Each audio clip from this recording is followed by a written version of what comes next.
అమరావతిలోని రాష్ట్ర సచివాలయంలో మహిళా సంఘాల ఐక్యవేదిక ప్రతినిధులతో సమావేశం.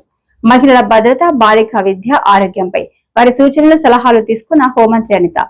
ఉమెన్ అట్రాసిటీస్ అన్నవి మనం జరగటం, ఉమెన్ కి సంబంధించి ఎవరైనా అబ్యూజింగ్ వర్డ్స్ ఉపయోగించిన ఒక మీటింగ్ ఆర్గనైజ్ చేసుకున్నారు. ఇక్కడ వాసవ్య మహిళా మండలి వాళ్ళు, అదేవిధంగా all women organisations and at the same time కొన్ని పొలిటికల్ పార్టీస్ కూడా, Congress, CPM, CPI, Janasena, TDP అందరినీ కూడా వాళ్ళు ఆహ్వానించుకుని ఒక మీటింగ్ అయితే ఆర్గనైజ్ చేసుకున్నారు. కొన్ని తీర్మానాలు అయితే తీసుకుని ఈ రోజు నన్ను కలవటానికి ఇక్కడికి రావడం జరిగింది. వాళ్ళు చెప్పిన ఇనిషియేషన్స్ గానీ, వాళ్ళు ఇచ్చిన సూచనలు కూడా నిజంగా చాలా ఉపయోగపడే సూచనలు. చిన్న పిల్ల కూడా మనకి ఈ రోజు రక్షణ ఎలా ఇవ్వాలి అన్నది ఒకటి, పోక్సో చట్టాలను ఎలాగా మనం ఇంకొంచెం బలోపేతం చేయాలన్నది ఒకటి, అదేవిధంగా చైల్డ్ మ్యారేజెస్ ఎలా ప్రివెంట్ చేయాలని ఒకటి, వర్కింగ్ ఉమెన్ వర్క్ ప్లేసెస్ లో వాళ్ళు ఎటువంటి ప్రాబ్లమ్స్ ఎదుర్కొంటున్నారు, వాటికి ఏ రకంగా మనం చర్యలు తీసుకోవాలి అన్న దాని మీద డాక్టర్స్ వచ్చారు, లాయర్స్ వచ్చారు, స్టూడెంట్స్ కూడా ఆర్గనైజేషన్స్ వాళ్ళు కూడా వచ్చారు. Around 140 to 150 members state wide గా వివిధ రంగాల్లో నిష్ణాతులైన వాళ్ళందరూ కూడా అక్కడికి వచ్చి ఆ మీటింగ్ లో పాల్గొనడం జరిగింది. వాళ్ళందరూ ఇచ్చిన సూచనలు, సలహాలు అన్ని కలిపి ఒక బుక్ రూపంలో ఈ రోజు నాకు వాళ్ళందరూ కూడా నాకు సబ్మిట్ చేయడం కూడా జరిగింది.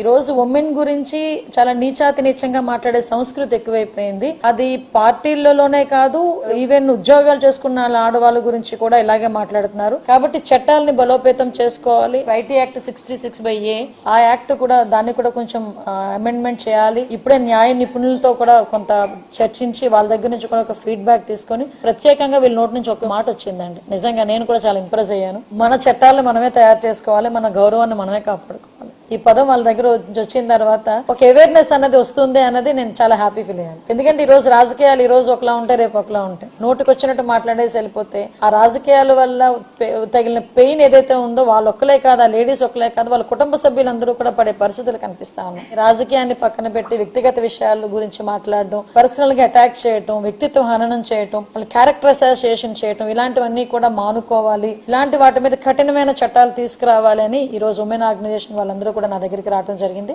దీని మీద ఇమీడియట్ గా నేను మా హైయర్ డిపార్ట్మెంట్ వాళ్ళతోని, అదేవిధంగా మా హోమ్ సెక్రటరీ గారితోని మాట్లాడి ఒక నివేదికను కూడా తయారు చేసి యాజ్ ఎల్ యాజ్ పాసిబుల్ నేను గౌరవ ముఖ్యమంత్రి గారికి కూడా అందజేస్తాను. దీని మీద గౌరవ ముఖ్యమంత్రి గారితో చర్చించి ఈ యాక్ట్ అమెండ్మెంట్ కి కూడా త్వరితగతిన చర్యలు తీసుకుంటామని తెలియజేసుకుంటాం.